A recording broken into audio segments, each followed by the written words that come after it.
And welcome to the Deep Dive Spirituality Conversations podcast. And today we really have a roundtable. I have three of my friends and colleagues with me. We have Reverend Jean Yotka from the Awakening Institute, Dr. Virginia Todd Holeman, also known, we'll call her Toddy, professor of counseling at Asbury Seminary, and then our other colleague at Asbury, Dr. Steve Stratton, who's also a professor in our counseling area. Thank you, all three of you, for being on the show today. You're welcome. Blessing, thank you. Yeah, and I pulled us together. This is my group that I like to talk about centering prayer with. We're all practitioners. We've all found it meaningful in our lives, and I wanted to bring together really three people that have really helped to teach me in my own understanding of what it is, and I've personally benefited from spiritually by being in this friendship relationship and these conversations that we have. And thought it might just be fun for everybody just to kind of say, how did you discover centering prayer, and how long have you been practicing it? Maybe I guess I should probably just do a little airline traffic control here, and I'll just I'm looking at the way my grids. I'll kind of go counterclockwise here, and I think I'll start with Jean because you're literally right next to me on this Zoom call here. So. I'm in the hot seat. No,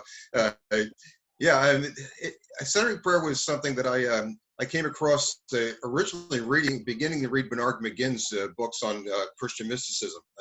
I've read them all 4,000 or so pages of them, and as I was reading about these various Christian mystics throughout the centuries, it seemed that silence, stillness, solitude, that was the common denominator.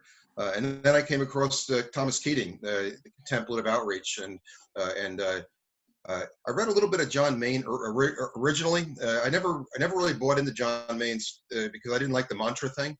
But when Thomas Keating kind of brought it around, and then when Cynthia Burgo and a few of the others, I began to read that. And this is, I guess, I've been practicing now for about 8 years, and regularly on a every morning and every evening, just about. I'm sure I missed a few along the time, but pretty regularly for that time. And I found that tied in with my concept, my idea of what it meant to be a contemplative Christian, and I was drawn to that because I was interested in just like all Christians, like all of us, we're going deeper and actually experiencing the presence of God, and not doing it as something in retrospect, saying, well, I know the Lord was with me and I saw the presence of God, or I felt the presence of God back then, or I can recognize it, but in the moment to actually sense that. And I came across the short of it is that centering prayer just kind of fit in my overall milieu, my paradigm of what it meant to be a contemplative, based on reading about all these various Christian contemplatives and throughout the years. Thanks. What about you, Steve? I think mine began probably around 2006. I think it was 2008, somewhere in that range. I began to be interested. I came at it though from a little bit of a different angle than Jean. I went on a sabbatical and was looking at the growth of mindfulness-based therapies that were just exploding at that time, and indeed in many ways still are. And so was doing work on mindfulness-based research related to breast cancer treatment and treatment of fibromyalgia and some of those kind of things, and saw really good results from those things. And then had a conversation with a person who is now deceased, but just a real prayer warrior and saint, Margaret Thurkelson, who was in our area. And Margaret was a good friend and mentor in a lot of ways. But when she found out what I was doing, she said, Steve, you need to come and be part of our contemplative prayer group that meets on Thursday nights. And I said, what do you do? And she said, well, we do a brief devotional and then we sit together for 45 minutes. And I said, Margaret, I don't think I could do that. I don't believe that that's possible for me. And she said, Steve, she said, one of the things that will happen, he said, is as you begin to look at this topic, is that of mindfulness-based processes, is you'll experience the pressure and indeed the need to start practicing some of this yourself. And she said, I would suggest to you that our Christian contemplative prayer movement and our tradition is one of those things that you need to explore alongside the mindfulness-based process. And this would be a good way of doing it, because she said doing it by yourself is admirable and needed. Doing it with others is essential. And because she said it's a community-based process, not a self-improvement opportunity. And so I took her up on it. I showed up for that first Thursday night and was amazed the power of sitting together in silence, in God's presence, and how the group did kind of pull me along in the process. And I began to recognize how much that fit an area that was missing in my own experience with God, my own relational life with God. That along the lines of what Jean was saying, I think for me it fit.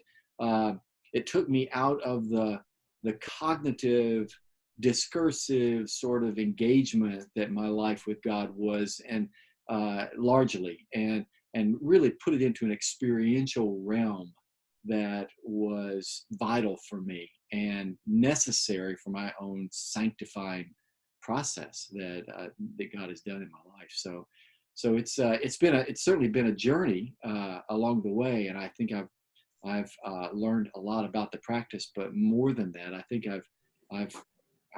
it's kind of interpreted me in a way that my previous prayer life did not. As a matter of fact, I look back now and I think my previous prayer life was often more about reciting my fears, as opposed to actually engaging the presence of God.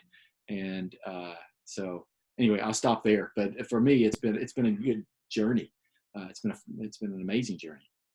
Yeah, that's good. Thank you. And Toddy, what about you? I've come to it from yet another angle.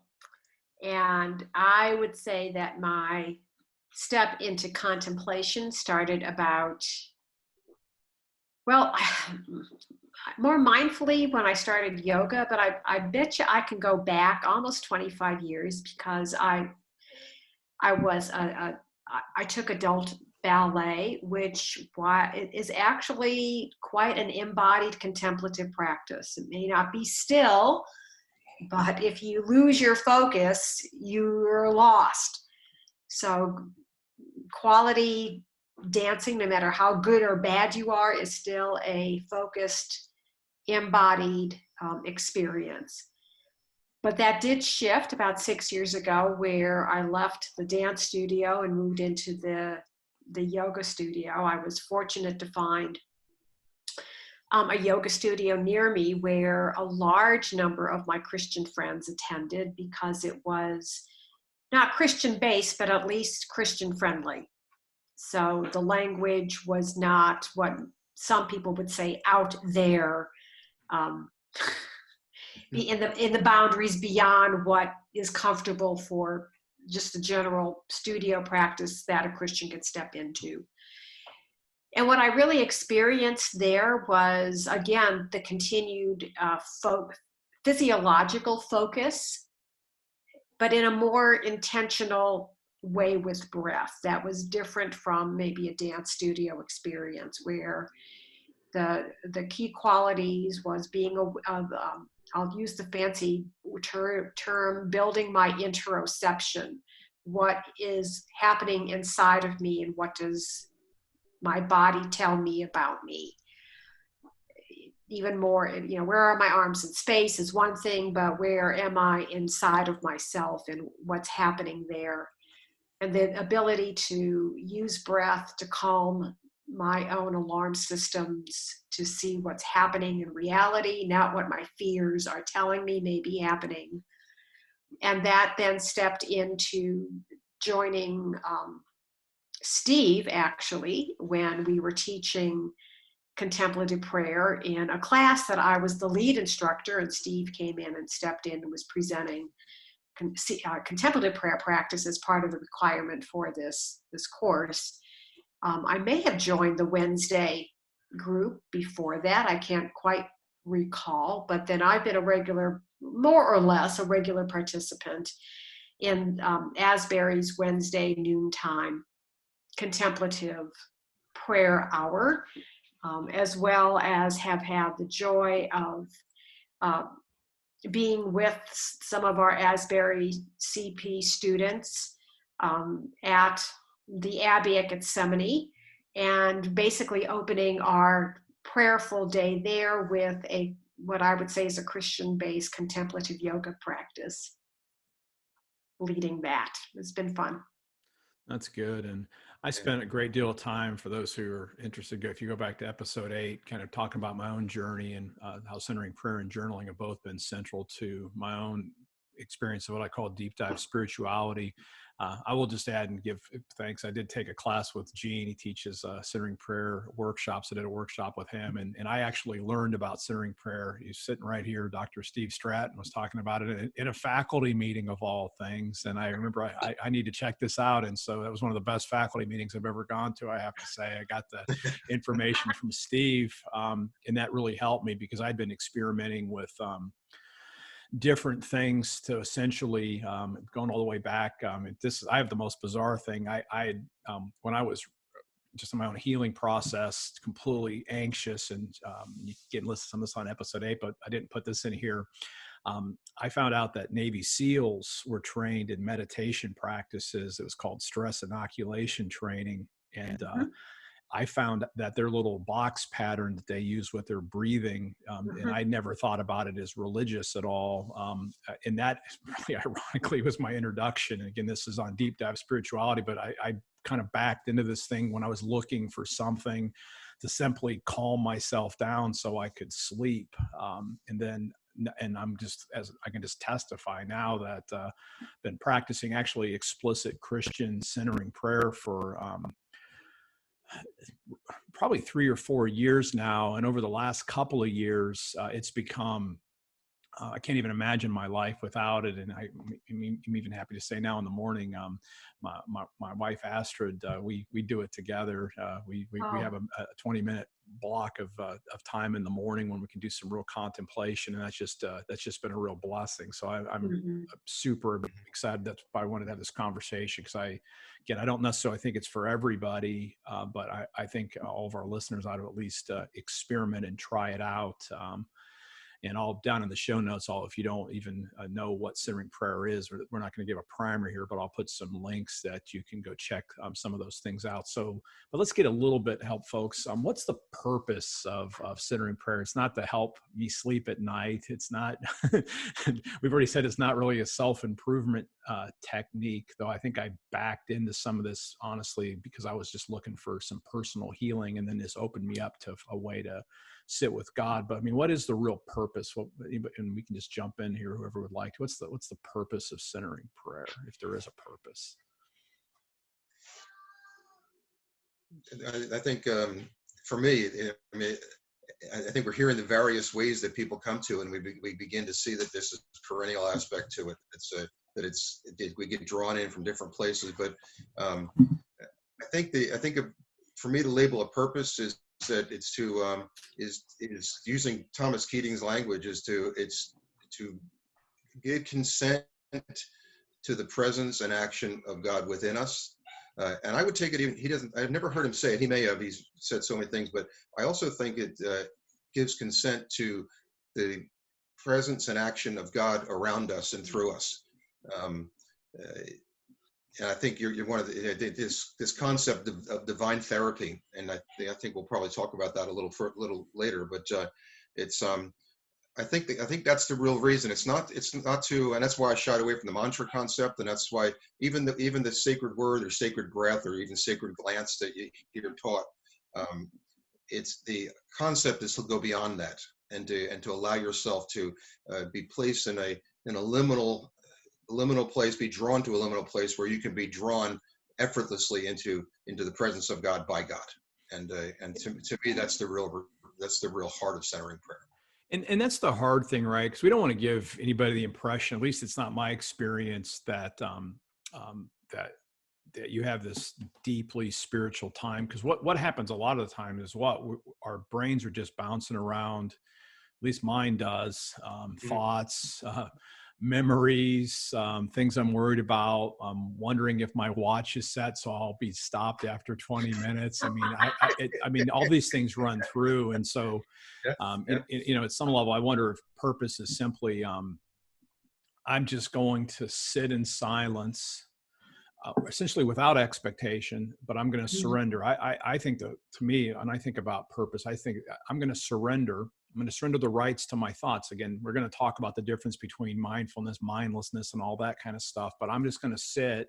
I'm going to put my expectation, put that loosely, or my intention on the possibility of my soul encountering God in the space of silence, apart from my own thoughts, images, feelings, and just to kind of be in that raw space, which again, I think you get in moments is all. And I would say, and then in my experiences, I've had some really deep experiences, but I don't, the really deepest experience for me, even after multiple years, it's just been occasionally, I've just felt like I really entered into those really deep contemplative spaces. I mean, anybody else want to add about purpose or how to think about that? That would help our listeners who are kind of wondering, what are they talking about? For me, I would say that I agree with everything Gene said. I mean, absolutely in that way. But maybe for me, more simply, it's basically coming before the one who loves me best, and just being there without my babbling. Steve, I can so affirm your statement about what prayer with words can often devolve into is a litany of my fears. And yes, God wants me to bring my fears before him. There's absolutely. And when I'm overwhelmed by fear, it's where I need to go first and foremost. After I get a cup of coffee without caffeine. And talk to a friend who helps calm me down as well. But like just this morning, I had this one, and again, it was a sweet moment where the impression from the Lord, if not words, where I've got you. And it was like startling, sweet and startling. And then my brain started bouncing all over the place. So, but yet coming back to that. And for me, that really is what centering prayer offers me, is I get to be with the one who loves me best with the intention, let me bring that term in, of giving that lover of my soul my undivided attention. Yeah. I love that. That was awesome. Yeah, that's beautiful. Really Make me think of the contemplatives have, and it's been said, it came through the Jesuits primarily, but that the contemplation is just taking a long, loving gaze into the one who truly is, that loves us. And as you were saying that, it made me think of that, and that's wonderful. Thank you for that. Yeah. And for me, I think it's this relational idea. I think a lot of times people look at contemplative practices and they say that they're solitary, and they are, and yet they have such relational intent. And it's going along with what everybody's been emphasizing. I think I talk with my students a lot about the idea that present reality is that God is always with us and is always inviting us to know him, to recognize him, to attend to him. That the Christian life is one in which we're growing more and more into the awareness that we are in God's presence all the time, and we are not oblivious to it. We are living in that awareness in a constant way. I think that's sanctification, as we talk about it in our traditions, becoming more and more attuned to that fact. And so for me, I think that's that's part of what I've seen growth in my life. Is I've lived a lot of my, I think back in my experience, and there were chunks of spiritual experiences around that I would talk about, as opposed to where I am in the sense of this flow of God's Spirit that's always present, always moving and inviting me to be a part of that process. And so I'm learning how to, this kind of prayer experience is training me to be better in touch with that reality. I think of, Revelation 3:20, which we oftentimes talk about as and it is a wonderful verse to talk about salvation, opening the door to God in our lives, because he's knocking. But I see it as almost a moment by moment sort of experience that God is always knocking on the door of our life, saying, will you be aware of me, and will you let me into your experience, as opposed to living as if I'm in some way not there in the moment. That's good. And when we think about this being a specifically Christian practice, I mean, we've already talked about, you got, Steve, like I'm going to start with you. You started off studying mindfulness based, like stress reduction and how that works in therapeutic situations. What makes centering prayer different? Like when sometimes people, one of the blocks, I think sometimes people hear the word like meditation. Some people will say centering prayer is a Christian form of meditation, but what makes it different from other types of meditation that we might do? I think, just for me, I think meditation becomes prayer when it's about communion with God. Yeah, good. I think there are a lot of practices that will overlap between mindfulness-based processes, for example, and contemplative, in our contemplative tradition.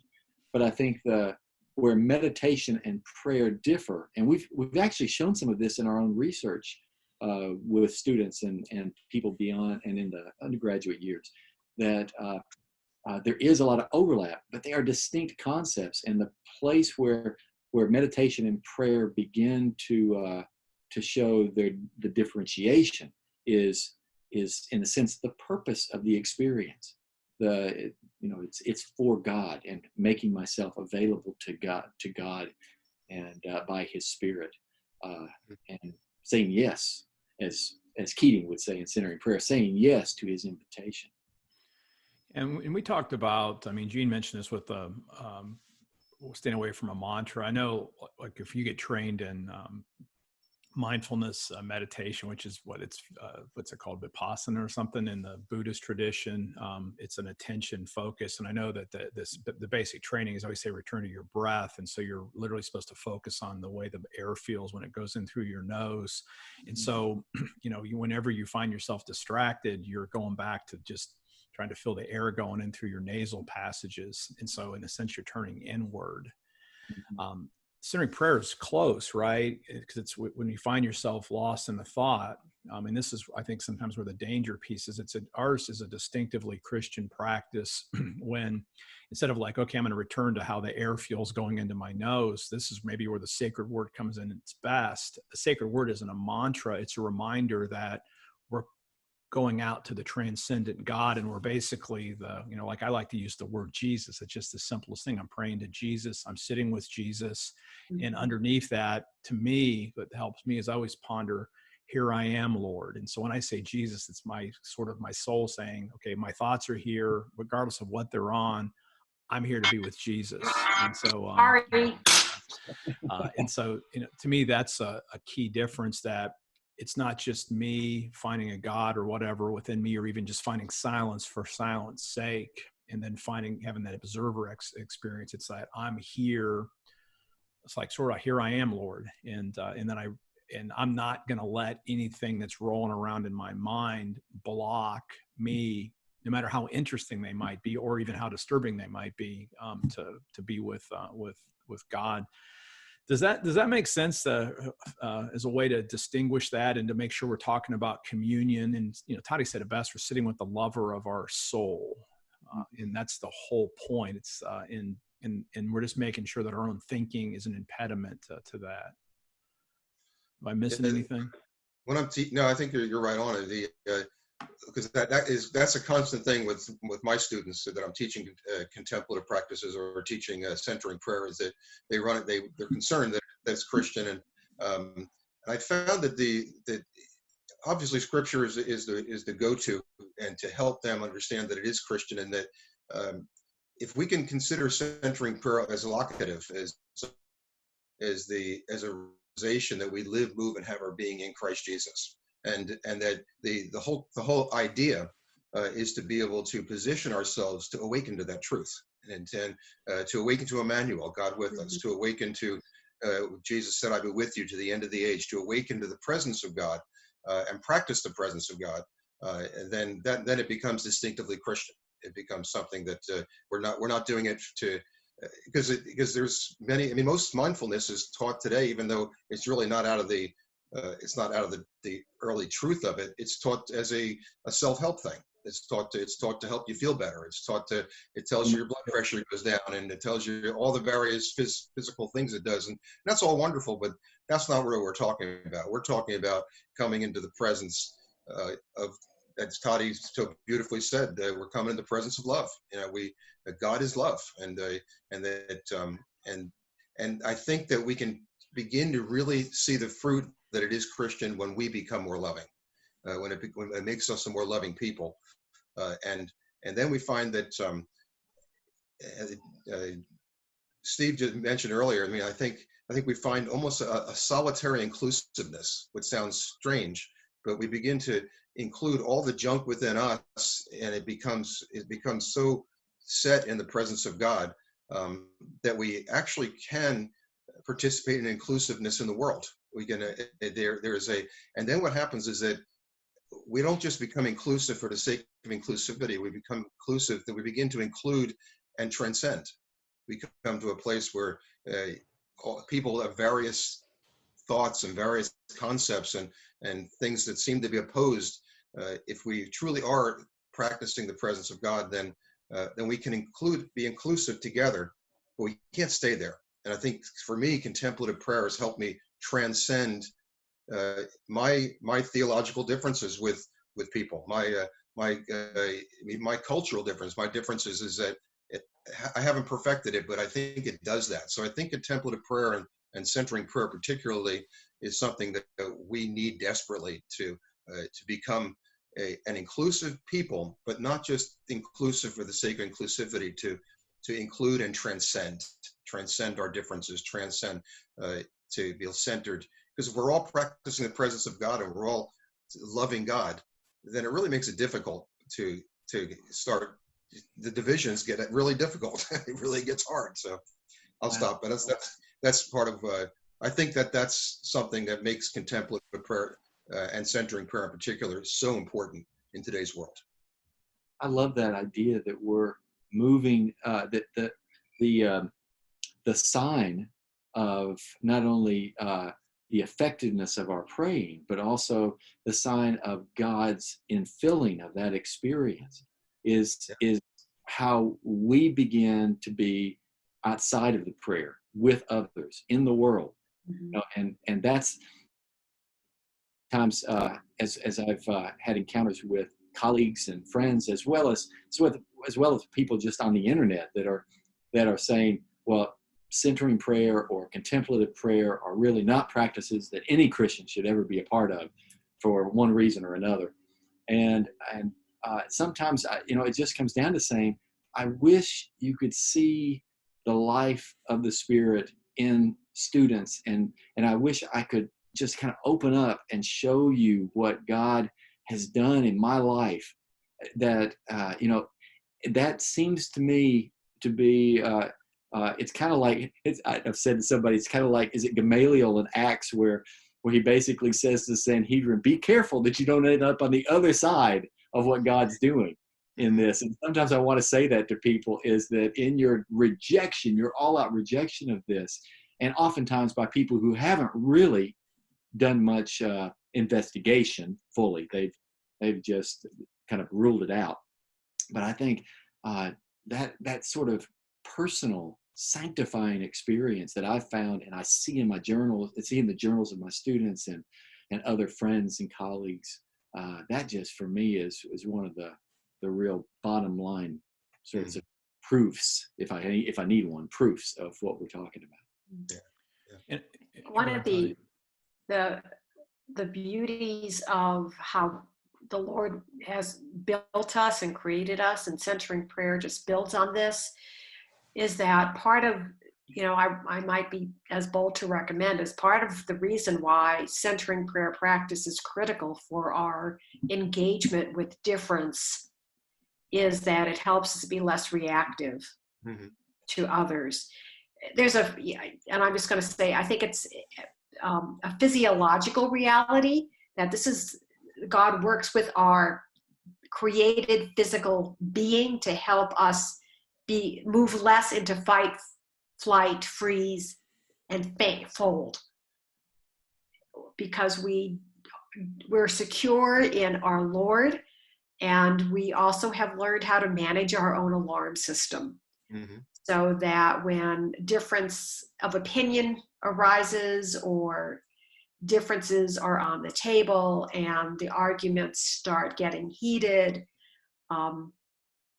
contemplative practice and contemplative prayer particularly helps me center back in a moment with the lover of my soul, so that I can be a lover of your soul, even if I think you're really wrong.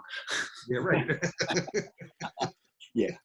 That's good. And it gets us into some of the fruits. And again, to say fruit in a sense is missing the point, but there are side effects, you might say, collateral blessings, I think we should probably call them, when you do a contemplative practices. And we should also say to I think everyone too, is that we're not actually advocating a substitute for serious engagement with scripture, theological reflection. So in a sense, one of the mistakes we could make was to substitute a centering prayer practice for the kind of the classical spiritual disciplines. This is something that sits on top of that, and it's critical. I think people can sometimes get astray when they don't root contemplative practices on top of a solid theological foundations. But we started getting into some good stuff there when we talk about differences, because we learn not to be reactive. What is it about centering prayer? And I mean, I could give my own testimony, but I'm not gonna do it this thing. But what is it about centering prayer that helps us not to be reactive no, that's actually not right. The wrong word, less reactive, even if it's 5, 10, 15% less reactive. What is it about it? How does God work through the centering prayer to shape us in that way? I think it's because centering prayer brings up the junk. It brings up the stuff in us that we would react with inwardly. The only way, in my opinion, the only way we can be better at not reacting outwardly is to begin by stopping our inner reactions based on our own psychological splits, our own stuff, and the things that are going on. And the way I teach it is to bring spirit, soul, mind, and body into it. And I don't use this language exactly, but it's really just an inclusive relationship where they're working together and they become one. And I get to work through, using Keating's language, that divine therapy. Then God takes that and makes it so that now that I'm inwardly whole, or as close as, we're all working toward that, but I'm more inwardly whole than I would have been. Then I can react outwardly the same way. If I haven't done the inner work, the heart work, that's soul work, that affects our minds and affects our physicality. If it affects the way we react, then I can't be that non-reactive person in the room. I can't be that presence that's, like Toddy said, can just go back and experience the love of God, experience God who is love, and then let that flow through me. One of the books that I recommend, I know we'll talk about that a little later, is Cynthia Brago's book on kenosis and centering prayer.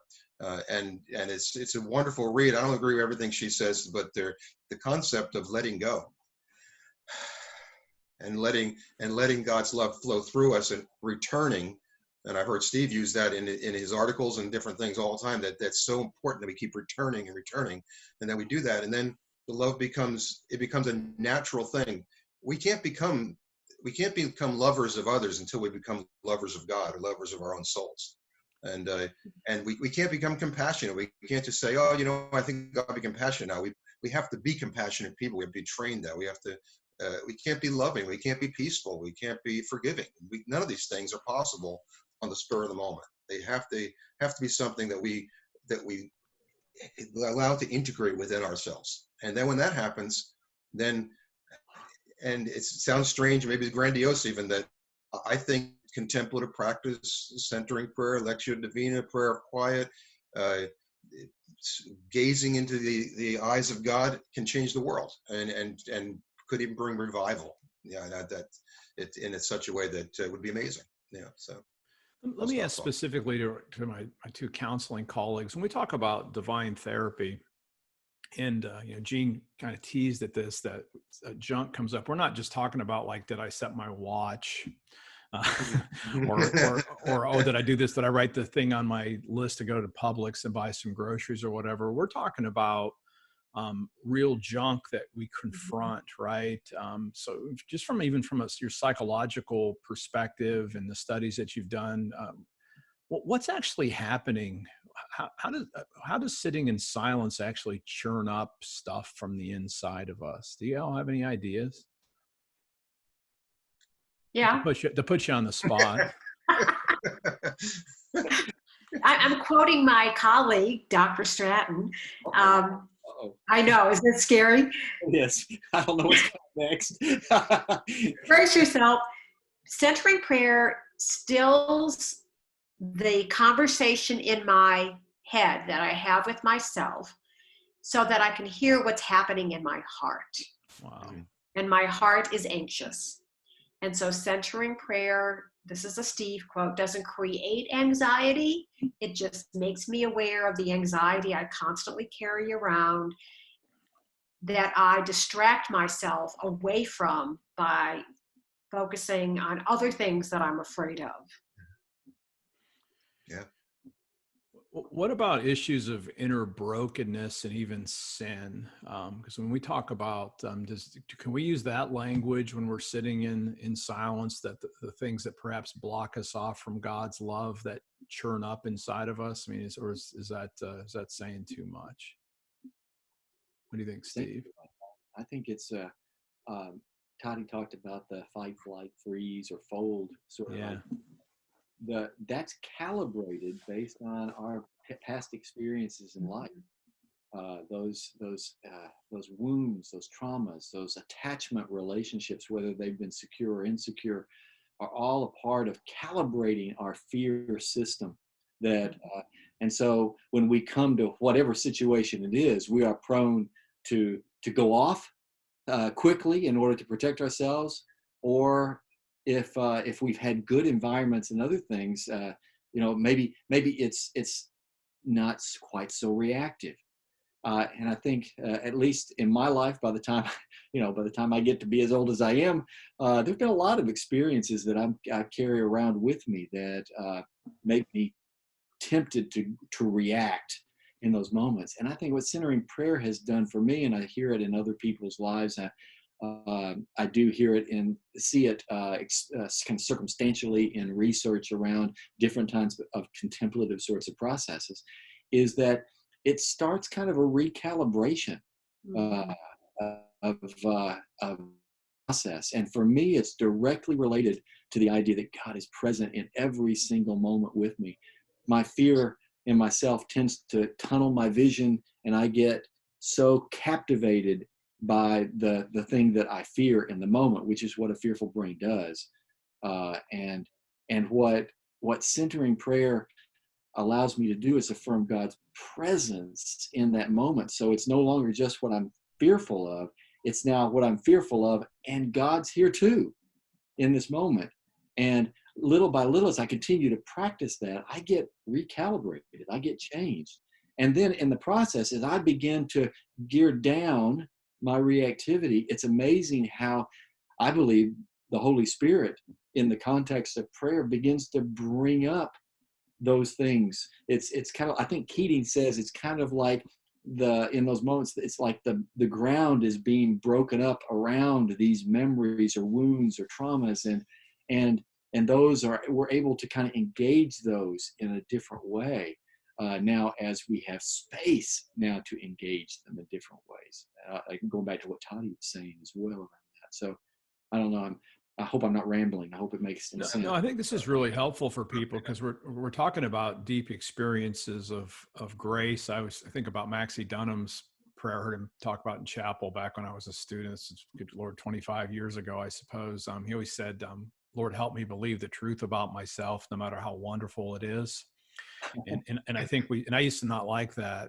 I'm like, oh my gosh, that sounds like a heretical statement. And that was, I think, ultimately because I didn't understand how much God loved me, right? But as in centering prayer, I flip that now too.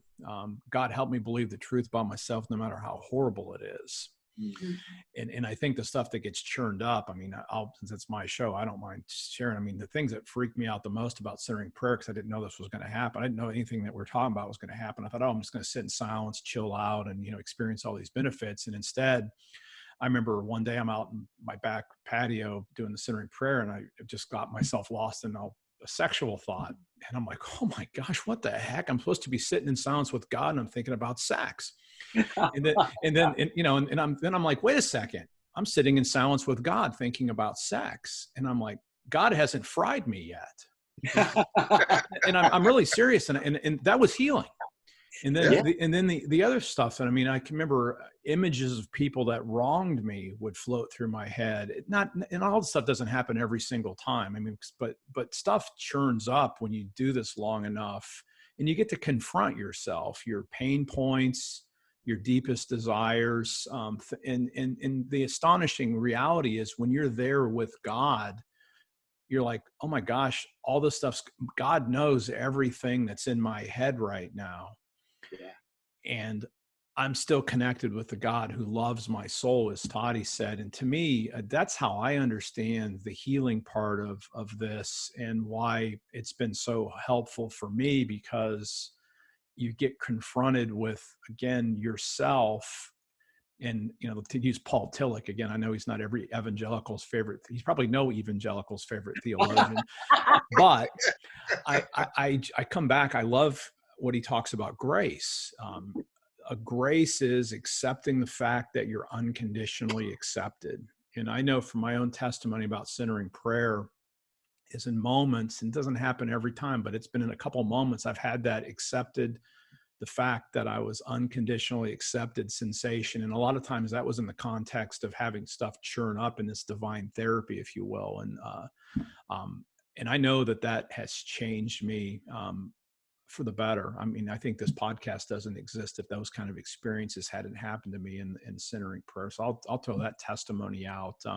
Does that resonate? Am I just the oddball, or does that stuff, I mean, without anybody having to be disclosed anything, is that what actually happens when you sit in silence? You get confronted with whatever's inside of you, but in God's presence? I think. Go ahead, Toddy. I think, Brian, that confrontation happens, or the stuff comes out whenever we are in anybody's presence. So we relate to others as the patterns that we have. I'm speaking your language, Steve. I know. I'm so sorry. Attachment stuff.